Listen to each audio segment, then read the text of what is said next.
ഓം ശാന്തി.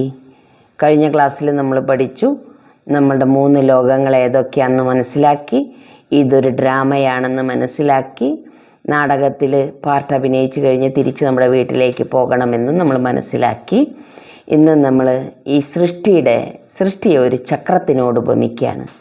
അപ്പോൾ ഈ സൃഷ്ടിയെ കാലചക്രം എന്ന് പറയാം.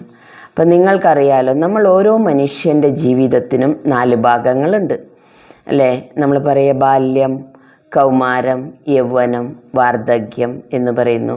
അതുമാതിരി തന്നെ സ്ഥിതികളെ കുറിച്ച് പറയുകയാണെങ്കിൽ ബ്രഹ്മചര്യം, ഗാർഹസ്ഥ്യം, വാനപ്രസ്ഥം, സന്യാസം എന്ന് പറയുന്ന 4 ഭാഗങ്ങളാണ്. അതുപോലെ ഋതുക്കളും 4ആണ്. എല്ലാം ഒരു ദിവസത്തിന് നോക്കിയാലും നമുക്ക് 4 സമയം 4 രീതിയിലാണ്. പ്രഭാതം, ഉച്ച, സമധ്യാനം, സന്ധ്യ അല്ലെങ്കിൽ രാത്രി, ഇങ്ങനെ 4 രീതിയിൽ എല്ലാത്തിനുണ്ട്. അപ്പോൾ ഈ സൃഷ്ടിക്കും അതേപോലെ തന്നെ 4 ഭാഗങ്ങളുണ്ട്, 4 യുഗങ്ങളായിട്ട് തിരിച്ചിരിക്കുന്നു. നമ്മൾ സംസ്കൃതത്തിലൊക്കെ പഠിച്ചിട്ടുണ്ട്, കൃത, ത്രേത, ദ്വാപര, കലി എന്നാണ്. അപ്പോൾ ത്രേതായുഗം തൊട്ടുള്ള കഥകൾ മാത്രമേ നമുക്ക് അറിവുകളുള്ളൂ. ത്രേതായുഗവാസിയായ രാമനും സീതയും രാജ്യം ഭരിച്ചതും വനവാസത്തിന് പോയതൊക്കെയായ കഥകളൊക്കെ നമ്മൾ വായിക്കുന്നു, പഠിക്കുന്നു. അതുപോലെ ത്രേതായുഗം കഴിഞ്ഞാൽ ദ്വാപരയുഗത്തിൽ വന്ന ശ്രീകൃഷ്ണൻ ജനിക്കുന്നു, ശ്രീകൃഷ്ണൻ്റെ ജന്മത്തെക്കുറിച്ചൊക്കെ പറയുന്നു. അങ്ങനെയൊക്കെയാണ് നമ്മൾ കേട്ടറിവ്. സത്യത്തിൽ 4 യുഗങ്ങൾ എന്ന് പറഞ്ഞാൽ സ്വസ്തിക ചിഹ്നത്തിൻ്റെ പോലെ തുല്യമായ 4 ഭാഗങ്ങളാണ് ഉള്ളത്. സ്വസ്തിക ചിഹ്നം വരയ്ക്കുമ്പോൾ ഒരിക്കലും അങ്ങനെ ഇങ്ങനെയും വരച്ചു വയ്ക്കാൻ സമ്മതിക്കില്ല. 4 തുല്യ ഭാഗങ്ങൾ. ഗണേശൻ എന്നാണ് അതിനോട് പറയുന്നത്. അതായത് വിഘ്നേശ്വരൻ്റെ അടയാളമാണ്, ചിഹ്നമാണ് സ്വസ്തിക ചിഹ്നം എന്നാണ്. അപ്പം 4 ഭാഗങ്ങളും തുല്യമായ രീതിയിലുള്ളതാണെന്നാണ് പറയുന്നത്. അപ്പോൾ അതിനെ പറയുക golden age, silver age, copper age, iron age. അപ്പോൾ 4 യുഗത്തിൽ സത്യയുഗം, ത്രേതായുഗം, ദ്വാപരയുഗം, കലിയുഗം. അങ്ങനെ ഈ 4 യുഗത്തിൽ ആദ്യത്തെ യുഗമാണ് ഗോൾഡൻ ഏജ് അഥവാ സത്യയുഗം എന്നത്. അപ്പോൾ സത്യയുഗത്തിൽ നമ്മൾ ഓരോ മനുഷ്യ ആത്മാവും എന്നിന്ന് ദേവീദേവന്മാരായിട്ടാണ് ജീവിച്ചിരുന്നത്. അതായത് സമ്പൂർണ്ണ നിർവികാരികളായ, സർവഗുണസമ്പന്നരായ, അഹിംസാ പരമോധർമ്മരായ, മര്യാദ പുരുഷോത്തമന്മാരായ ദേവീദേവന്മാർ. അവിടെ നമുക്ക് ജനസംഖ്യ നോക്കിയാൽ വളരെ കുറച്ചാളേ ഉള്ളൂ. ഇപ്പം നിങ്ങൾക്കറിയാലോ, നിങ്ങളുടെ ബാല്യകാലത്തിലേക്കൊന്ന് തിരിഞ്ഞു നോക്കിയാൽ ഇത്രയും ജനസംഖ്യ ഉണ്ടായിരുന്നില്ലല്ലോ. കുറച്ചാളുകളല്ലേ ഉണ്ടായിരുന്നുള്ളൂ. ഇന്നാണെങ്കിൽ ജനസംഖ്യ കൂടി. അതായത് നമ്മൾ ഇന്ന് നോക്കിക്കഴിഞ്ഞാൽ ലോക ജനസംഖ്യയുടെ കണക്ക് നോക്കുമ്പോൾ വളരെ വലുതാണ്. അപ്പോൾ ഈ 4 യുഗത്തിൽ, സത്യയുഗത്തിൽ വെറും 9 ലക്ഷം ജനങ്ങളെ ഉണ്ടായിരുന്നുള്ളൂ. വെറും 9 ലക്ഷം. അപ്പോൾ അപ്പം നമ്മൾ കോടിയിൽ ചിലർ, കോട്ടോമേം കോയി മെമ്പി കോയി എന്ന് ഹിന്ദിയിൽ പറയും. അതായത് കോടിയിൽ ചിലർ, അതിലും ചിലരായി സെലക്ഷനാണ് നമ്മൾ. അപ്പോൾ അത്രയും ഇപ്പോൾ IAS പരീക്ഷ എഴുതുന്ന കുറേ ആളുകളുണ്ടല്ലോ. എല്ലാവരും IASകാരാകാറില്ല. അതേമാതിരി സൃഷ്ടി നാടകത്തിലും ഈ ലോകത്തുള്ള എല്ലാവരും വന്ന് സത്യയുഗത്തിൻ്റെ ദേവീദേവന്മാരാകുന്നില്ല. സത്യയുഗത്തിൽ ലക്ഷ്മി നാരായണൻ്റെ രാജ്യമായിരുന്നു എന്നാണ് പറയുക. ലക്ഷ്മി നാരായണൻ്റെ രാജ്യം എന്ന് പറഞ്ഞാൽ ലക്ഷ്മി അഥവാ നാരായണനാകാൻ കുറേ ആഭരണം ഇട്ടതുകൊണ്ടോ അല്ലെങ്കിൽ പട്ടുസാരി ഉടുത്തതുകൊണ്ടോ പട്ടുവസ്ത്രങ്ങൾ ധരിച്ചതുകൊണ്ടോ ലക്ഷ്മിയോ നാരായണനോ ആകില്ല. വേഷം കെട്ടാം, പക്ഷെ ആ സ്വഭാവം കൊണ്ടോ സംസ്കാരം കൊണ്ടോ ആകുന്നില്ല. അപ്പോൾ ഈ സമയത്ത് നമ്മൾ ഭഗവാൻ പഠിപ്പിക്കുന്ന പാഠങ്ങൾ പഠിച്ചുകൊണ്ട് സത്യയുഗത്തിലേക്ക് പ്രാപ്തരാകുകയാണ്. സമ്പൂർണ്ണ ഗോൾഡിന് സമാനം സർവഗുണങ്ങളാലും നിറഞ്ഞവരാകുന്നു. അതുകൊണ്ടാണ് അവിടെ സ്വല കല സമ്പൂർണ്ണ എന്നാണ് പറയുക. സ്വല എന്ന് വെച്ചാൽ എന്താർത്ഥം? ഹിന്ദിയിലാണ് സ്വല എന്നവർ പറയുന്നത് 16 കല. അതായത് 16 കല മീൻസ് 16 എണ്ണത്തിനല്ല, ഒരു പൂർണ്ണതയെ കാണിക്കുന്നതാണ്. ഇപ്പം 100 എന്ന് തെളിയിക്കുമ്പോൾ നമ്മുടെ ഇവിടെ അങ്ങനെ പറയില്ല. നോർത്തിലൊക്കെ എന്താണെന്ന് വെച്ചാൽ എണ്ണിക്കഴിഞ്ഞാൽ 100 എന്ന് തികയുമ്പോൾ ഒരു പൂർണ്ണത എത്തുമ്പോൾ സ്വല അനി എന്ന് പറയും. അതുമാതിരി പൂർണ്ണ ചന്ദ്രനാവുമ്പോൾ പൗർണമി വരുമ്പോഴും സ്വലകല സമ്പൂർണ്ണ എന്ന് പറയും. സമ്പൂർണമായ ചന്ദ്രൻ, പൂർണ്ണചന്ദ്രൻ എന്ന്. അതുപോലെ അത്രയും പൂർണ്ണചന്ദ്രന് സമാനമായ ദേവീ ദേവതകൾ വസിച്ചിരുന്ന കാലമാണ് സത്യയുഗം. സത്യയുഗത്തിൽ ഓരോ മനുഷ്യനും ദേവതകളാണ്. അതുകൊണ്ട് അവിടെ എന്തില്ല? പൂജയില്ല, ഭക്തിയില്ല, പൂജാരികളില്ല, അമ്പലങ്ങളില്ല, ദർശനം നടത്താൻ. കാരണം എല്ലാവരും അമ്പലത്തിലെ ദേവീ ദേവന് സമാനമായി മാറി. അതുകൊണ്ട് അവിടെ എന്ത് വേണ്ടി വന്നില്ല, പൂജ ഭക്തിയൊന്നും ചെയ്യേണ്ട. എപ്പോഴാണ് നമ്മൾ ഭക്തി ചെയ്യുക? ദുഃഖം വരുമ്പോഴാണ്. അപ്പോൾ അവിടെ ദുഃഖമില്ല, അതുകൊണ്ട് അവിടെ ഭക്തിയുടെ ആവശ്യമില്ല. എല്ലാവരും എല്ലാം നിറഞ്ഞ ലോകമാണ് സത്യയുഗം എന്നത്. അപ്പോൾ അതുകൊണ്ടാണ് അതിന് സത്യയുഗം, അതായത് സത്യം മാത്രമുള്ള യുഗം, അത് സത്യയുഗം എന്ന് പറയുന്നു. അപ്പോൾ അവിടുത്തെ സംസ്കാരം അഥവാ അവിടുത്തെ ധർമ്മം എന്നത് ആദി സനാതന ദേവീ ദേവതാ ധർമ്മമാണ്. അഹിംസാ പരമോധർമ്മരാണ്. അപ്പോൾ ആദി സനാതന ദേവീ ദേവതാ ധർമ്മം എന്ന് പറയുമ്പോൾ ഭയങ്കര വലിയ പേരാന്ന് പറയും. അതുകൊണ്ടല്ലേ നമ്മുടെ ഇവിടെ പറയുന്നത് കേട്ടില്ലേ, സനാതനധർമ്മം, സനാതനധർമ്മവേദി, സനാതനധർമ്മ സ്ഥാപന, അല്ലേ? സനാതനം എന്ന വാക്കിൻ്റെ അർത്ഥം തന്നെ നശിക്കാത്തത് എന്നാണ്. ഒരിക്കലും നശിക്കാത്തതാണ് സനാതനം. അപ്പോൾ സനാതനധർമ്മം ഉണ്ടായിരുന്നത് സത്യയുഗത്തിലാണ്. ആ സനാതനധർമ്മത്തിലെ ദേവീ ദേവതകളിൽ ലക്ഷ്മി നാരായൺ 8 ജന്മമാണ് എടുത്തിരുന്നത്. എത്ര ജന്മം? 8 ജന്മം. 8 ജന്മം എടുത്ത് 150 വയസ്സായുസ്. ഇവിടെ നമ്മൾ 150 വയസ്സായുസുള്ളവരൊക്കെ ജീവിച്ചിട്ട് പറയുന്നുണ്ട്. ഇന്നാളിപ്പോൾ കണ്ടിരുന്നു, ഞാനൊരു പത്രത്തിലെ വാർത്ത കണ്ടിരുന്നു, 141 വയസ്സിൽ ഒരാൾ മരിച്ചു എന്ന്. 141 വയസ്സായി എന്ന് പറഞ്ഞിട്ട് കാര്യമില്ല. അദ്ദേഹത്തിനെ കണ്ടാൽ ശരിക്കും മേല് ഇങ്ങനെ എന്താ ബലൂൺ ചുങ്ങിപ്പോയ മാതിരി ചുരുണ്ട തൊലി, മുഖത്തിൻ്റെ ഷേപ്പൊക്കെ മാറി, രൂപഭാവങ്ങളൊക്കെ മാറിയിട്ടുണ്ടാകും. പക്ഷേ സത്യയുഗത്തിൽ 150 വയസ്സ് ആയുസ് വരെ ജീവിക്കുന്നുണ്ടെങ്കിൽ അവിടെ എന്തില്ല? ആർക്കും ജരാനരകളില്ല, ദുഃഖമില്ല, ശാന്തിയില്ല. അതുകൊണ്ട് തോട്ട് പവറാണ്, പ്യുവർ തോട്ടാണ്, പരിശുദ്ധമായ ആത്മാക്കളാണ്. അതുകൊണ്ട് എന്തില്ല? അവിടെ ജരാനരകൾ ബാധിക്കുന്നില്ല. ഇവിടെയൊക്കെ നമ്മൾ കണ്ടിട്ടുണ്ട്. നമ്മുടെ അടുത്ത് നമ്മൾ പണ്ട് ക്ലാസ് നടത്തിയിരുന്നതിൻ്റെ അടുത്തൊരു കുട്ടി, 2ാം ക്ലാസ് പഠിക്കുന്ന കുട്ടി, എന്നും വന്ന് കരയും. എന്തിനാ കരയുന്നതെന്ന് ചോദിച്ചാൽ അവളുടെ തലമുടി മുഴുവൻ നരച്ചിട്ടുണ്ട് നെറുകിൽ. അപ്പോൾ എല്ലാ കുട്ടികളും കളിയാക്കും, അമ്മൂമ്മ വന്നു, അമ്മൂമ്മ വന്നു എന്ന്. അപ്പോൾ ആ ഒരു സങ്കടം നോക്കണം, ജരാനര കുഞ്ഞു പ്രായത്തിൽ തന്നെ നമുക്ക് വരുന്നു. അവിടെ ചിന്തകൾ മാറ്റാണ്. ഇവിടെ മനുഷ്യന്മാരെ തോട്ട് വേറെയാണ്, ആഹാര രീതി വേറെ, ജീവിത രീതി വേറെ, സംസ്കാരം വേറെ. എല്ലാ മനുഷ്യനും അസുരീയ സംസ്കാരത്തിൽ നിറഞ്ഞു പോയതുകൊണ്ട് ഇവിടെ ജരാനര വരുന്നു. അവിടെ എന്തില്ല? അങ്ങനെയുള്ള ചിന്തകളൊന്നും ഇല്ലാത്തത് കൊണ്ട് ജരാനരയില്ല. അപ്പോൾ സത്യയുഗം ഏറ്റവും ശ്രേഷ്ഠമായ 150 വയസ്സ് ആയുസ്സോടെ 8 ജന്മം നമ്മൾ ജീവിക്കും. ഒരു യുഗത്തിന് 1250 വർഷമാണുള്ളത്. അങ്ങനെ 4 യുഗം ചേരുമ്പോൾ അപ്പോൾ എത്രയായി? 5000 വർഷം. അപ്പോൾ 5000 വർഷമാണ് ഒരു സൃഷ്ടി എന്ന് പറയുന്നത്. അതിൽ 4 ഭാഗത്തിൽ തുല്യമായ ഒരു ഭാഗമാണ് സത്യയുഗമായിരുന്നത്. അപ്പോൾ സത്യയുഗം നമ്മൾ 8 ജന്മം എടുത്ത് ഇറങ്ങുമ്പോഴേക്കും നമ്മുടെ ക്വാളിറ്റി കുറച്ച് കുറഞ്ഞു. നമ്മളങ്ങനെയല്ലേ, ഒരു വീട് പണിതു, നമ്മൾ ആ വീട് പണിത് താമസിക്കാൻ കയറിയ ആര് വന്നാലും പുതിയ വീടാന്ന് പറയും. കുറച്ച് നാളുകളൊക്കെ കഴിഞ്ഞാൽ, ഒരു 3-4-5 വർഷമൊക്കെ കഴിഞ്ഞിട്ട് നമ്മൾ മെയിൻറ്റെയിൻ ചെയ്യുന്നുണ്ടാവും, നന്നായിട്ട് മെയിൻറ്റെയിൻ ചെയ്യുന്നുണ്ടാവും. ആരെങ്കിലും പുതിയ വീടാണോ എന്ന് ചോദിച്ചാൽ നമ്മൾ എന്താ പറയുക? അയ്യേ പുതിയ വീടൊന്നല്ല, 3-4-5 വർഷം കഴിഞ്ഞു, അങ്ങനെയല്ലേ പറയുക. അപ്പോൾ പുതിയ വീടിൻ്റെ ക്വാളിറ്റി കുറയാൻ തുടങ്ങിയിട്ടുണ്ടാകും. നമ്മൾ പണിത് വെച്ച അതേ ക്വാളിറ്റി തന്നെ ഉണ്ടായിക്കൊള്ളുന്നൊന്നുമില്ല, അത് കുറഞ്ഞു വരും. അത് കഴിഞ്ഞ് ത്രേതായുഗത്തിലേക്ക് ഇറങ്ങുമ്പോഴേക്കും നമ്മുടെ കല വീണ്ടും കുറഞ്ഞു. 16 കലയിൽ നിന്ന് 14 കലയായി മാറി. മീൻസ് 100% ക്വാളിറ്റിയിൽ നിന്ന് 80% ക്വാളിറ്റിയായി. അപ്പം ത്രേതായുഗത്തിലേക്ക് വരുമ്പോൾ ലക്ഷ്മി നാരായണൻ മാറി, സീതാ ശ്രീരാമൻ്റെ രാജ്യം വന്നു. അപ്പോൾ ത്രേതായുഗവാസിയായി. അതിനെ ചന്ദ്രവംശികൾ എന്ന് പറയാം. സത്യയുഗത്തിൽ സൂര്യവംശികളും ത്രേതായുഗത്തിൽ വന്നപ്പോൾ ചന്ദ്രവംശികളായി മാറി.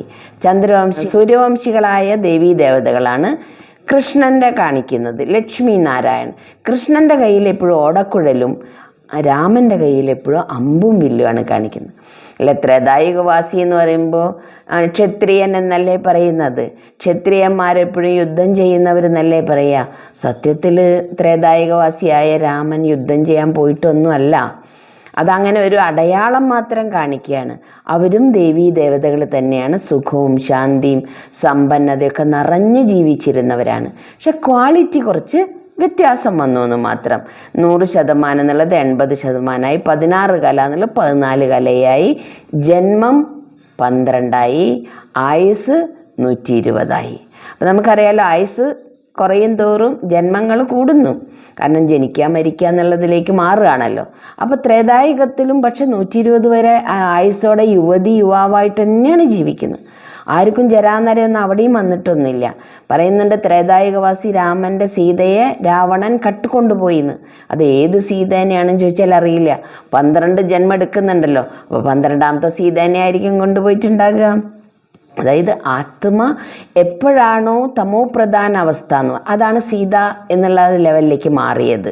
അപ്പോൾ ത്രേതായുഗത്തിൽ നമ്മൾ 12 ജന്മം എടുത്തു, 120 വയസ്സ് ആയുസ്സോടെ ജീവിച്ചു, വെള്ളി പോലെയായി മാറി. അതുകൊണ്ടാണ് ചന്ദ്രവംശി എന്ന് പറയുന്നത്. അവിടെ വന്നപ്പോൾ നമ്മൾ എന്താ, ഇത് രണ്ടും ദേഹബോധമില്ലാത്ത അവസ്ഥ തന്നെയാണ്.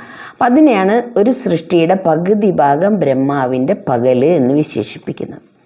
ഒരു ബ്രഹ്മാവിൻ്റെ ഒരു പകല് മനുഷ്യൻ്റെ അനേകം വർഷങ്ങളാണെന്നല്ലേ പറയുന്നത്.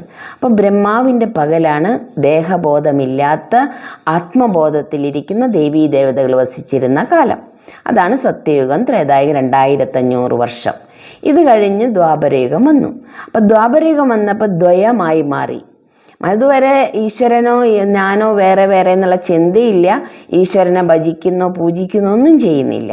ഇത് കഴിഞ്ഞ് ദ്വാപരയുഗം വന്നപ്പോൾ ആദ്യമായി നമ്മളൊക്കെ സനാതന ധർമ്മത്തിലുണ്ടായിരുന്നവരെല്ലാവരും ഹിന്ദു എന്നറിയപ്പെടാൻ തുടങ്ങി. ഹിന്ദുക്കൾ.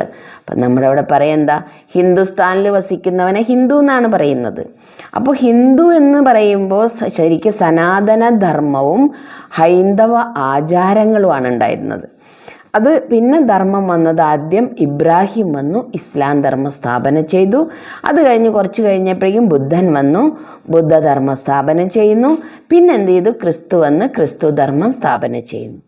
അപ്പോൾ അവിടെ നമ്മൾ ദേഹബോധത്തിലേക്ക് മാറി, ദേഹാഭിമാനികളാകാൻ തുടങ്ങി.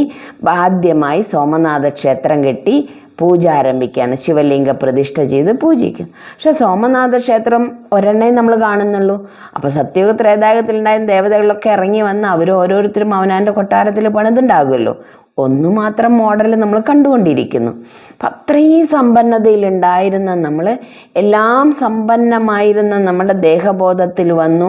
ഇതാണ് പറയുന്നത്, ദേവതകൾ വാമമാർഗത്തിൽ ഇറങ്ങിയപ്പോഴാണെന്ന് എല്ലാവരും തമോ പ്രധാനമായി ദുഃഖികളാകാൻ തുടങ്ങി. വാമമാർഗം എന്ന് വെച്ചാൽ 5 വികാരങ്ങൾക്ക് അടിമയായി, കാമക്രോധ മോഹലോഭ അഹങ്കാരങ്ങൾക്ക് അടിമയായി ഭഗവാനെ വിളിച്ച് കരയുന്ന അവസ്ഥയിലേക്ക് മാറുകയാണ്. പക്ഷെ ദ്വാപരയുഗത്തിലും കരയേണ്ട ഗതികേടൊന്നും ഉണ്ടായിരുന്നില്ല. ദ്വാപരയുഗത്തിൽ ക്രിസ്തു വന്നു, ക്രിസ്തു ധർമ്മം സ്ഥാപിച്ചു. നമുക്കറിയാലോ, യേശുദേവൻ എപ്പോഴാണോ ക്രിസ്ത്യൻ ധർമ്മം സ്ഥാപിക്കുന്നപ്പോഴാണ് യേശു ക്രിസ്തുവായി മാറുന്നത്. അപ്പം നമ്മുടെ ഇന്നത്തെ പഠിപ്പിൻ്റെ സാമൂഹ്യ പാഠം പഠിച്ച കണക്കനുസരിച്ച് നോക്കിയാൽ ക്രിസ്താബ്ദം 2025 എന്നാണ് പറയുക. ക്രിസ്തു വർഷത്തിനെയാണ് ഇവിടെ പറയുന്നത്. ഇപ്പം 2025 ക്രിസ്തു വർഷമാണ്. അപ്പോൾ അതിനു മുമ്പും ജനങ്ങളുണ്ടായിരുന്നു. ആ വർഷത്തെക്കുറിച്ചൊന്നും ആരും പറയുന്നില്ല. അപ്പോൾ ശരിക്ക് പറഞ്ഞാൽ പണ്ട് തൊട്ടേ ഉള്ള കാര്യങ്ങളൊക്കെ മറന്ന് ഇപ്പോൾ വന്ന പുതിയതായിട്ട് വന്ന ധർമ്മങ്ങളെക്കുറിച്ച് മാത്രമേ എല്ലാവർക്കും അറിയുള്ളൂ. അതുകൊണ്ട് ഹിന്ദുക്കളാണ് ഞങ്ങളെന്ന് പറയുന്നു.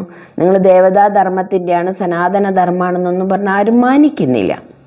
അപ്പോൾ മറ്റ് ധർമ്മങ്ങളൊക്കെ വന്ന് ധർമ്മസ്ഥാപകന്മാരും വന്നു, ജനസംഖ്യ പെരുകാൻ തുടങ്ങി. അപ്പോൾ ഒരു മനുഷ്യാത്മ 21 ജന്മം എടുക്കുന്നു. അപ്പോൾ 21 ജന്മം എടുക്കുന്നു. ഏവറേജ് 90 വയസ്സെന്നൊക്കെ പറയാം. നമുക്ക് മരണം എപ്പോൾ വേണേ വന്ന് കൊണ്ടുപോകാം. പക്ഷേ അകാല മൃത്യു എന്നുള്ളതില്ല. കലിയുഗത്തിലേക്ക് വരുമ്പോൾ ആ 21 ജന്മം എടുത്ത് നമ്മൾ ഓരോ മനുഷ്യനും 21 ജന്മവും 90 വയസ്സ് ഏവറേജ് കണക്കാക്കി കഴിയുമ്പോൾ കലിയുഗം അടുത്ത് വന്നപ്പോൾ കലിയുഗത്തിലേക്ക് കടക്കുമ്പോഴേക്കും ദുഃഖമായി, അശാന്തിയായി. ചെമ്പ് പോലെ ഉണ്ടായിരുന്ന നമ്മുടെ ക്വാളിറ്റി പകുതി ഉണ്ടായിരുന്ന നമ്മളൊക്കെ ക്വാളിറ്റി ഇല്ലാത്ത അവസ്ഥയിലേക്ക്, നോ കല എന്ന് വേണേൽ പറയാം. അത്രയും നമ്മൾ പറയില്ലേ, പൂർണ്ണചന്ദ്രൻ കഴിഞ്ഞ മെല്ലെ മെല്ലെ കുറഞ്ഞ് അമാവാസിയോടടുത്ത് വരുമ്പോൾ എന്താവും, ഒരു നേരെ വര പോലെയായി മാറും. അതേപോലെ അത്രയും ക്വാളിറ്റി കുറഞ്ഞവരായി മാറി മനുഷ്യന്മാർ കലിയുഗത്തിൽ. എന്ത് കണ്ടാലും നമ്മളെന്താ പറയുക, കലികാല വൈഭവം അല്ലേ. പണ്ട് ഉള്ളവരൊക്കെ പറയും, എന്ത് കേട്ടാലും പറയും, ആ കലികാലത്തിൽ ഇതൊക്കെ നടന്നില്ലെങ്കിലേ അത്ഭുതപ്പെടാനുള്ളൂ. അപ്പോൾ ഇപ്പോഴാണെങ്കിൽ കൊച്ചു മക്കൾക്ക് സ്വസ്ഥമായി ജീവിക്കാൻ വയ്യ. അച്ഛനും അമ്മയും മക്കളും തമ്മിൽ ജീവിക്കുമ്പോഴും സമാധാനമില്ല. അച്ഛൻ്റെ അടുത്ത് മുത്തച്ഛൻ്റെ അടുത്ത് മക്കളെ ആക്കി പോകാൻ ധൈര്യമില്ല. കാരണം കലികാലം അങ്ങനെയാണ്. കാമം എന്ന വികാരം വളരെയധികം മനുഷ്യനെ ഭരിച്ച് കീഴടക്കി വെച്ചിരിക്കുകയാണ്, ശരിക്കും അടിമയാക്കി മാറ്റിയിരിക്കുകയാണ്. അതുകൊണ്ട് ആർക്കും ആരെക്കുറിച്ചുള്ള ചിന്തകളില്ല, ആരെക്കുറിച്ച് റെസ്പെക്റ്റ് ഇല്ല, എങ്ങനെ സംസാരിക്കാമെന്ന് പോലും ആരും അറിയാത്തൊരു കാലം. അപ്പോൾ ഈ കാലത്ത് ഭഗവാനെ വിളിച്ച് കരയാണ്. ഇപ്പോഴാണ് നമ്മൾ കരയാൻ തുടങ്ങിയത്. നരകത്തിൽ നിന്നും കരകയറ്റിയിടണം, തിരുവൈക്കം വാഴും ശിവശംഭോ എന്ന് പറഞ്ഞത് ഇപ്പോഴാണ്. അപ്പോൾ ഈ നരകത്തിൽ നിന്ന് രക്ഷപ്പെടുത്താൻ വേണ്ടിയാണ് ഭഗവാൻ അവതരിക്കുന്നത്. അപ്പോൾ ഈ കലികാലത്തിൽ നമ്മളൊരു മനുഷ്യാത്മ 42 ജന്മം എടുക്കുന്നു. ഏവറേജ് ആയുസ്സൊന്നും പറയില്ല. ഗവൺമെൻറ് കണക്കാക്കിയിട്ട് 60 വയസ്സ്. അതുകൊണ്ടാണ് 55 വയസ്സാകുമ്പോൾ വരെ റിട്ടയർഡ് ആവും. 55 വയസ്സ് റിട്ടയർഡായി 5 വർഷം നിങ്ങൾ സ്വസ്ഥമായി ജീവിച്ച് ഉണ്ടു ഉറങ്ങി ജീവിച്ച് കഴിഞ്ഞോളാനാണ് പറയുക. പക്ഷേ 55 വയസ്സൊക്കെ നല്ല പക്വതയാവുന്ന സമയമാണ്. എല്ലാം ചെയ്യാനുള്ള പ്രാപ്തി ആകുമ്പോൾ അവരെ അതിൽ നിന്ന് പിരിച്ചുവിടും. പിന്നെ അവർ വീട്ടിലിരുന്ന കുറേ ആളുകളെ ഞാൻ നോക്കുമ്പോൾ റിട്ടയർഡ് ആയി കഴിഞ്ഞാൽ പിന്നെ അവർ രോഗികളാകുകയാണ്. കാരണം അവർക്കൊന്നും ചെയ്യാനില്ല എന്നുള്ളൊരു തോന്നൽ വരുന്നു. അത് ഈ കലികാലത്തിൻ്റെ പ്രത്യേകതയാണ്. ഞാനൊക്കെ വയസ്സായില്ലേ, ഇനി എന്ത് ചെയ്യും? അതേസമയം ചിലർ 85ഉം 90ഉം വയസ്സായാലും നല്ല സ്മാർട്ടായി ജീവിക്കുന്നവരുണ്ട്. അവരെന്നും ആക്റ്റീവായിരിക്കും. കാരണം അവരുടെ മനസ്സൊരിക്കലും കുട്ടിയാകുന്നില്ല. എന്ന് നമ്മുടെ മനസ്സിൻ്റെ ഉള്ളിലെ ബാലൻ മരിക്കുന്നോ അന്ന് നമ്മൾ വൃദ്ധനായി മാറുകയാണ്. അപ്പോൾ ഒരിക്കലും ബാലൻ മരിക്കാതിരിക്കണം. അങ്ങനെ നമ്മൾ ഇന്ന് സ്മാർട്ടായി മാറാനായിട്ട് ഇപ്പോൾ ഭഗവാൻ അവതരിച്ചിരിക്കുകയാണ്. ഭഗവാനെ വിളിച്ച് കരഞ്ഞില്ലേ നമ്മൾ? കരഞ്ഞത് എന്ത് പറഞ്ഞിട്ടാ? ഭഗവാനെ എന്നെ ഒന്ന് രക്ഷിക്കണേ എന്ന് പറഞ്ഞിട്ട്. ഇപ്പം ഭഗവാൻ വന്നു നമ്മളെ രക്ഷിക്കാൻ വേണ്ടി. നമ്മൾ ആരാണെന്നുള്ള പാഠം നമുക്ക് പഠിപ്പിച്ചു തരാൻ വന്നിരിക്കാം. ഇപ്പോൾ കലികാലത്തിൽ നോക്കിയോളൂ, എന്തിനും പറയുക എന്താണെന്നറിയോ? ഭക്തി ചെയ്യാൻ മക്കളോടൊക്കെ പറയുമ്പോൾ പറയുന്നത് എന്താ? ഭക്തിയൊന്നും ഞാൻ ആവശ്യമൊന്നുമില്ല, എന്തിനാ ഈ ഭക്തി ചെയ്യുന്നത്? നിങ്ങൾ ഇത്രയും ഭക്തി ചെയ്തു എന്നിട്ട് എന്താ നിങ്ങൾക്ക് എന്നും കരച്ചിലല്ലേ ഉള്ളൂ? അങ്ങനെയല്ലേ പറയുന്നത്. അപ്പോൾ ഭക്തി ഇല്ലാത്തൊരു കാലമായി മാറി. എല്ലാം ഇന്നെല്ലാം ഭക്തി നോക്കുമ്പോൾ ഭക്തി കൂടിയിട്ടുണ്ട്. അമ്പലങ്ങളിലൊക്കെ ആളുകൾ തിരക്കാണ്, ഉന്തും തള്ളും തിക്കും തിരക്കൊക്കെയാണ്. പക്ഷേ യഥാർത്ഥത്തിൽ ഭക്തിയുണ്ടോ? പണ്ടൊക്കെ ഞാൻ ഓർക്കുന്നുണ്ട്, ഞങ്ങൾ അച്ഛനൊക്കെ മലയ്ക്ക് പോണ കാലം എന്ന് പറയുമ്പോൾ ഞങ്ങൾക്ക് കന്നിമാസം തൊട്ട് കുളി തുടങ്ങായി. കന്നിമാസമായ തൊട്ട് എല്ലാവരും കുളിച്ച് വ്രതെടുത്ത് മത്സ്യമാംസമൊക്കെ ഒഴിവാക്കി ഒക്കെ തുലാം കഴിഞ്ഞ് വൃശ്ചിക 1-ാം തീയതി മാലയിട്ട് പിന്നെ കഴിഞ്ഞ് മകരം വരെ മകരവിളക്ക് വരെ അയ്യപ്പനായിട്ടും സ്വാമിയായിട്ടും ശരണം വിളിയായിട്ടൊക്കെ ജീവിക്കുന്നു. അപ്പോൾ പറയാം കലിയുഗ വരദൻ തന്നെയല്ല അയ്യപ്പനെ പറയുന്നത്. അപ്പം ഭക്തി കാണിക്കുക. അന്ന് ഭക്തി നടന്ന് കാട്ടിൻ്റെ ഉള്ളിലൂടെ നടന്ന് ചെരുപ്പ് പോലും ഇടാതെ പോയി ഭഗവാനെ തൊഴാൻ പോകുമായിരുന്നു. പക്ഷെ ഇന്നങ്ങനെയല്ലല്ലോ. ഇന്നലെ വരെ ഇറച്ചിയും മീനും ബിരിയാണിയും മദ്യമൊക്കെ കഴിച്ചിട്ടുണ്ടാകും. രാത്രി ഒന്ന് കുളിച്ച് കിടന്നുറങ്ങിയിട്ട് രാവിലെ എനിക്ക് മാല ഇടുന്നു, മലയ്ക്ക് പോകുന്നു. ആർക്ക് വേണ്ടി? ആരെ ബോധിപ്പിക്കാൻ? വെറുതെ ആളുകൾ ബോധിപ്പിക്കാൻ. അമ്പലങ്ങളിൽ നോക്കിയിട്ടുണ്ടോ? അമ്പലങ്ങളിൽ എല്ലാവരും വരുന്ന എൻ്റെ പ്രൗഢി കാണിക്കാൻ അല്ലെങ്കിൽ എൻ്റെ ആർഭാടം കാണിക്കാനുള്ളൊരു വേദിയാക്കി മാറ്റിയിരിക്കുകയാണ് ഈ കലികാലത്തിൽ. പക്ഷേ അതിൻ്റെ ഉള്ളിലും ഭഗവാനെ ധ്യാനിച്ച് ഭഗവാന്റെ ശക്തി ആർജിച്ച് ഏറ്റവും ശ്രേഷ്ഠമായി മാറ്റാൻ വേണ്ടിയാണ് ഭഗവാൻ ഇവിടെ അവതരിച്ചിരിക്കുന്നത്. ഭഗവാൻ അവതരിക്കുകയാണ് ചെയ്തിരിക്കുന്നത്. ഈ കലിയുഗത്തിൽ ഭഗവാൻ വന്ന് നമ്മളെ ഓരോരുത്തരെയും ശ്രേഷ്ഠമാക്കി മാറ്റുന്ന സമയം. ഇതിൻ്റെ പേരാണ് നിങ്ങൾക്ക് ആർക്കും അറിയാത്ത ഡയമണ്ട് ഏജ്. ഡയമണ്ട് ഏജ് എന്ന് പറഞ്ഞാൽ ആർക്കും അറിയില്ല. എല്ലാവർക്കും സത്യയുഗം, ത്രേതായുഗം, ദ്വാപരയുഗം, കലിയുഗം പറഞ്ഞാൽ അറിയും. 5ാമത്തെ ഒരു ചെറിയ യുഗം, ഇതിൻ്റെ പേര് ലീപ് യുഗ എന്ന് വേണമെങ്കിൽ പറയും. അതായത് വളരെ ചുരുങ്ങിയ കാലം, സത്യയുഗത്തിൻ്റെ ആരംഭം, കലിയുഗത്തിൻ്റെ അവസാനം. ഇതിന് രണ്ടിൻ്റെ ഇടയിലുള്ള ഈ ചളിക്കുണ്ടിൽ നിന്ന് നമ്മളെ ഭഗവാൻ കരകയറ്റി ഏറ്റവും ശ്രേഷ്ഠമായ ദിവ്യമായ ദേവതയാക്കി മാറ്റാൻ. ദിവ്യമായ ദേവത എന്ന് വെച്ചാൽ അർത്ഥം എന്താ? ദിവ്യ ഗുണങ്ങളുള്ള മനുഷ്യൻ എന്നാണ്. ആ ദിവ്യ ഗുണങ്ങളുള്ള മനുഷ്യനാക്കാൻ വേണ്ടി ഭഗവാൻ അവതരിച്ചിരിക്കുന്ന ഈ സമയത്തിൻ്റെ പേരാണ് ഡയമണ്ട്. അതിനെ നമുക്ക് പറയാം പുരുഷോത്തമ സംഗമയുഗം. പുരുഷൻ എന്ന് വെച്ചാൽ ആത്മാവിനെ ശ്രേഷ്ഠമാക്കി മാറ്റാൻ, ഉത്തമ പുരുഷനാക്കാൻ വേണ്ടി ഭഗവാൻ അവതരിക്കുന്ന യുഗം. അതാണ് പുരുഷോത്തമ സംഗമയുഗം. അപ്പം ഇതിന് വേണമെങ്കിൽ നമുക്ക് എന്ത് പറയാം, ഈ സംഗമയുഗത്തിൽ നമ്മൾ പറയുന്നത് കുംഭമേള ആഘോഷിക്കുന്നുണ്ട്. ഇപ്പോൾ കലിയുഗത്തിൽ കുംഭമേളകളുണ്ടല്ലോ. ഇപ്പം ഈ അടുത്ത് വലിയ മഹാകുംഭമേള കഴിഞ്ഞില്ലേ. കുംഭമേള 1 മാസം നീണ്ടു നിൽക്കുന്ന കുംഭമേളയാണ്. നടത്തുക എവിടെയാ? ബ്രഹ്മപുത്ര നദിയും സാഗരവും തമ്മിൽ ചേരുന്ന ആ സ്ഥലത്തിന് ഡയമണ്ട് ഹാർബർ എന്ന് പറഞ്ഞ് അവിടെയാണ് ആഘോഷം നടത്തുന്നത്. അതായത് എപ്പോഴാണോ ആത്മാക്കളും പരമാത്മാവായ ഭഗവാനും തമ്മിൽ ചേരുന്ന സമയം, അതിൻ്റെ പേരാണ് കുംഭമേള. അപ്പം ഇപ്പം നമ്മൾ കുംഭെന്ന് വെച്ചാൽ ഒന്നിക്കുക എന്നാണ്. അപ്പം മേളയാണ്, ഒന്നിച്ച് ആത്മാവും പരമാത്മാവും തമ്മിൽ ഒന്നിക്കുന്ന ഈ സ്മാരകത്തിന് പകരം നമ്മൾ എന്തായി, 12 മാസത്തിലൊരിക്കൽ കുംഭമേളയും 12 വർഷത്തിലൊരിക്കൽ മഹാകുംഭമേളയും നടത്തും. 12 മാസത്തിലൊരിക്കൽ ഗോൾഡൻ ഹാർബറിലും 12 വർഷത്തിലൊരിക്കൽ ഡയമണ്ട് ഹാർബറിലുമാണ് നടത്തുന്നത്. അപ്പോൾ കുംഭമേള നടത്തുന്നത് ഇതിൻ്റെ സ്മാരകമാണ്. ഭഗവാൻ ഈ സമയത്ത് വന്ന് ഈ സൃഷ്ടിയിൽ ഒരിക്കൽ മാത്രമേ ഭഗവാൻ വരുള്ളൂ. ബാക്കി എല്ലാ യുഗത്തിനും ഉണ്ട് ഒരു സംഗമം അല്ലേ. സത്യയുഗം കഴിഞ്ഞ് ത്രേതായുഗം വരുമ്പോഴും ഉണ്ട് ഒരു സംഗമം. പക്ഷെ ആ സംഗമത്തിൽ നമുക്ക് പ്രാധാന്യമില്ല. നമ്മൾ ആ താഴോട്ട് ഇറങ്ങി. ത്രേതായുഗം കഴിഞ്ഞ് ദ്വാപര വന്നപ്പോഴും പിന്നെയും താഴോട്ട് ഇറങ്ങി. അത് കഴിഞ്ഞ് ദ്വാപര വന്ന് കലി വന്ന് വീണ്ടും നമ്മൾ താഴോട്ട് ഇറങ്ങി. കലിയുഗം കഴിഞ്ഞ് സത്യയുഗം വരുന്നത് ഏറ്റവും ഉയരങ്ങളിലേക്കാണ്, അധപതിക്കലല്ല. അപ്പം പലരും ചോദിക്കും, ഇത് കലികാലല്ലേ, കലികാലം കഴിഞ്ഞാൽ എന്താ വരിക എന്ന് ചോദിക്കും. എന്താ വരിക എന്ന് ചോദിച്ചാൽ എന്താ പറയുക? ഞങ്ങൾക്കറിയില്ല അല്ലേ. എന്തെങ്കിലും ഒന്ന് വരാതിരിക്കാൻ പറ്റില്ലല്ലോ. ഈ സൃഷ്ടി മുഴുവൻ വിനാശമാകും, അങ്ങനെയൊക്കെയല്ലേ പുരാണത്തിൽ നമ്മൾ പഠിച്ചത്.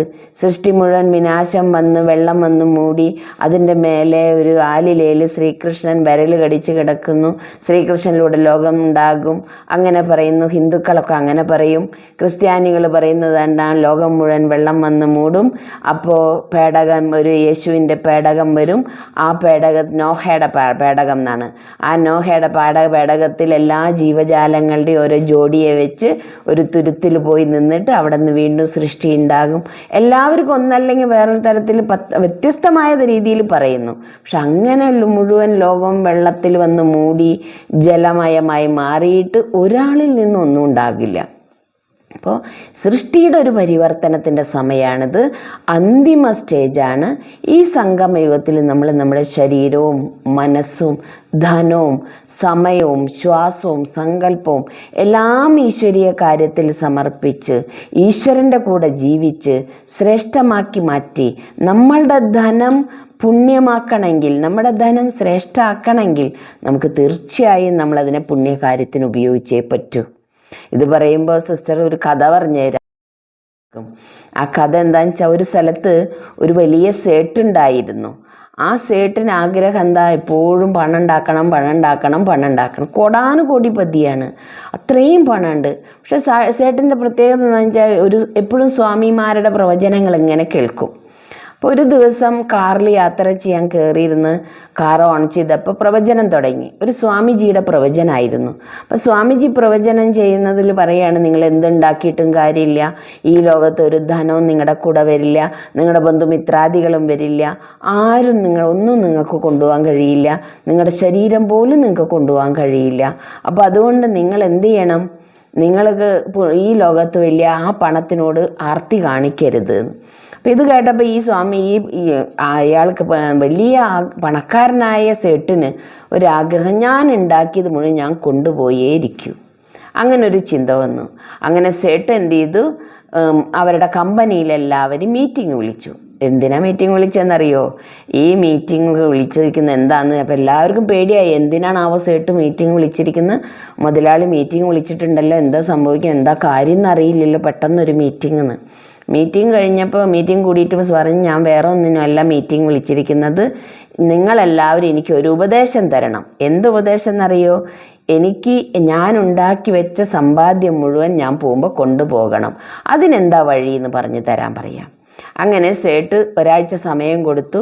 ഒരാഴ്ച കഴിഞ്ഞു വീണ്ടും മീറ്റിംഗ് വിളിച്ചിട്ട് ചോദിച്ചു, ആരെങ്കിലും കണ്ടുപിടിച്ചോ? ആരും കണ്ടുപിടിച്ചിട്ടില്ല. എല്ലാവരും മുഖാമുഖം നോക്കി, കാരണം ആർക്കും കണ്ടുപിടിക്കാൻ കഴിഞ്ഞിട്ടില്ല. അത് കഴിഞ്ഞപ്പോൾ സേട്ട് പറഞ്ഞു ശരി ആയിക്കോട്ടെ, അപ്പം ഞാൻ അടുത്ത ഒരാഴ്ചയും കൂടി സമയം തരാം. അപ്പം നിങ്ങൾ ഓരോരുത്തരും ആർക്ക് പറ്റിയാലും കുഴപ്പമില്ല, ആരായാലും എനിക്ക് അതിനുള്ളൊരു മാർഗം പറഞ്ഞു തന്ന അവർക്ക് ഞാൻ 2 കോടി സമ്മാനം തരും. അപ്പം ഇത് കേട്ടപ്പോൾ ആളുകൾ മുഖാമുഖം നോക്കിയിട്ട് ചിരിക്കും. കാരണം സേട്ടിന് എന്തോ സംഭവിച്ചു എന്നാണ് വിചാരിച്ചത്. കഴിഞ്ഞ ഒരാഴ്ച കാത്തിരുന്നു, ആരും അഭിപ്രായങ്ങളൊന്നും കൊണ്ടുവന്നില്ല. 3-ാമത്തെ ആഴ്ച നാട്ടിലുള്ളവരെ അടക്കം വിളിച്ച് മീറ്റിംഗ് കൂടിയിട്ട് പറഞ്ഞു, ഞാൻ ഇങ്ങനെ ഒരു കാര്യം പ്ലാൻ ചെയ്തിട്ടുണ്ട്, ഈ പ്ലാൻ ഒരു പരിഹാരം എനിക്ക് പറഞ്ഞു തരികയാണെങ്കിൽ, കൊണ്ടുപോകാനുള്ള മാർഗം പറഞ്ഞു തരികയാണെങ്കിൽ നിങ്ങൾക്ക് ഓരോരുത്തർക്ക് ആര് പറഞ്ഞു തരുന്ന അവർക്ക് 5 കോടി ഞാൻ സമ്മാനം തരാമെന്ന്. അപ്പോൾ ഒരാൾ അവരുടെ ഗ്രാമീണനൊരാൾ കയറി വരികയാണ്. കയറി വന്നിട്ട് പറയും, ഞാൻ പറഞ്ഞു തരാം അങ്ങേക്കെന്ന്. അപ്പോൾ എന്നാൽ നീ പറഞ്ഞത്, പക്ഷെ അതിനു മുമ്പ് താങ്കളോട് എനിക്ക് കുറച്ച് ചോദ്യങ്ങൾ ചോദിക്കേണ്ട, അതിനുള്ള ഉത്തരം തരണം. അതിനിപ്പോൾ എന്താ, നീ ചോദിച്ചോ എന്ന് പറയും. അപ്പോൾ പറയും, അങ്ങ് ഇവിടെ നിന്ന് ലണ്ടനിലേക്ക് പോവുകയാണെന്ന് വിചാരിക്കൂ. ലണ്ടനിലേക്ക് പോവുകയാണെങ്കിൽ എന്ത് ചെയ്യണം? ഇവിടുത്തെ മണി, ഇന്ത്യൻ മണി ലണ്ടനിൽ കൊണ്ടുപോയി ഉപയോഗിക്കാൻ പറ്റില്ലല്ലോ. അപ്പോൾ അങ്ങേക്ക് എന്ത് ചെയ്യണം? അതിൻ്റെ ഡോളറാക്കി മാറ്റണം. വേണ്ടേ? വേണം. അപ്പോൾ ഡോളറാക്കിയിട്ട് കൊണ്ടുപോകണം. അതല്ല അങ്ങ് ദുബായിലേക്കാണ് പോകണമെന്ന് വിചാരിക്കൂ. അങ്ങേക്ക് എന്ത് ചെയ്യണം? അങ്ങയുടെ ധനത്തിനെ ദിർഹമാക്കി ചേഞ്ച് ചെയ്യണം. വേണ്ടേ? വേണം. ഇതെന്തപ്പോൾ നീ ചോദിക്കുന്നു? വേണ്ട, കൊച്ചു പിള്ളേരോട് ചോദിക്കുന്ന മാതിരി എന്നോട് ചോദ്യങ്ങൾ ചോദിച്ചുകൊണ്ടിരിക്കുന്നു. ഇതെല്ലാവർക്കും അറിയുന്ന കാര്യമല്ലേ? അതെ. അപ്പോൾ അങ്ങയുടെ പണം പരലോകത്തേക്കാണ് കൊണ്ടുപോകണമെന്ന് പറയുന്നത്. പരലോകത്തേക്ക് കൊണ്ടുപോകണം എന്ന് പറയുന്നത്. അപ്പോൾ പരലോകത്ത് അങ്ങയുടെ ശരീരം കൊണ്ടുപോകുന്നില്ലല്ലോ. അപ്പോൾ അവിടത്തെ മണിയാക്കി കൊണ്ടുപോകാൻ എന്താ ചെയ്യേണ്ടത്? അതെന്താ ചെയ്യേണ്ടേ? ഇവിടുത്തെ മണി കൊണ്ടുപോകണം. അതെങ്ങനെ കൊണ്ടുപോകും? ഇന്ത്യൻ മണി അവിടെയും കൊണ്ടുപോകാൻ പറ്റില്ലല്ലോ. അപ്പോൾ എങ്ങനെ എന്ത് ചെയ്യണം? നീ പറഞ്ഞതായെന്നാ അങ്ങൊരു കാര്യം ചെയ്യും, പുണ്യകർമ്മം ചെയ്യണം. അങ്ങയുടെ കൈ കൊണ്ട് എത്ര പുണ്യകർമ്മം ചെയ്തോ അതേ അങ്ങയുടെ കൂടെ വരുള്ളൂ. അപ്പോൾ അത് അങ്ങേക്ക് അവിടുത്തെ മണിയായി ചേഞ്ച് ആവും. അതിനുവേണ്ടി അങ്ങ് എന്ത് ചെയ്തോളൂ, ഇന്ന് തൊട്ട് എല്ലാവർക്കും പുണ്യകർമ്മത്തിന് വേണ്ടി ഉപയോഗിച്ചോളൂ. അപ്പോൾ അങ്ങയുടെ സ്വത്ത് അങ്ങേ കൊണ്ടുപോകാൻ കഴിയും. ഇത് ഇത്ര ഈസി ആയിരുന്നു അല്ലേ, ഞാൻ അറിഞ്ഞില്ല എന്ന് പറഞ്ഞ് അദ്ദേഹം ഈ പറഞ്ഞ പാരിതോഷികം അവന് കൊടുത്തുകൊണ്ട് അവനെ പറഞ്ഞയച്ചു. ഇതുപോലെ നമ്മളും ഈ ലോകത്തുനിന്ന് കൊണ്ടുപോകുമ്പോൾ ഒന്നും കൊണ്ടുപോകാൻ കഴിയില്ല. സ്വർഗത്തിലേക്കായാലും സത്യയുഗത്തിലേക്കായാലും ഈ ലോകത്ത് നേരെ സ്വർഗത്തിലേക്ക് കടക്കില്ല. നമുക്ക് നേരെ പരന്താമത്തിൽ പോയിട്ട് അവിടെ നിന്ന് വേണം അടുത്ത സത്യയുഗത്തിലേക്ക് കടക്കണമെങ്കിൽ. അതിനുവേണ്ടി ഈ സംഗമയുഗത്തിൽ നമ്മുടെ ശരീരം, മനസ്സ്, ധനം, സമയം, ശ്വാസം, സങ്കല്പം എല്ലാം ഉപയോഗിച്ചാൽ തീർച്ചയായിട്ടും നിങ്ങൾക്ക് സ്വർഗത്തിലേക്ക് നിങ്ങളുടെ സമ്പാദ്യം കൊണ്ടുപോകാൻ സാധിക്കും. ഇവിടെ എത്ര ചെയ്യുന്നോ അതിൻ്റെ 100 മടങ്ങ് ഭഗവാൻ അവിടെ തരും ചെയ്യും. കാരണം ഭഗവാന്റെ ബാങ്ക് എന്ന് പറയുന്നത് 1-ന് 100 തരുന്ന സ്ഥലമാണ്. അപ്പോൾ ഈ ബാങ്കിൽ നിക്ഷേപിക്കാൻ എല്ലാവരും തയ്യാറായിക്കോളൂ. സത്യത്തിലേക്ക് നിങ്ങൾ യോഗ്യരായിക്കോളൂ. ഓം ശാന്തി.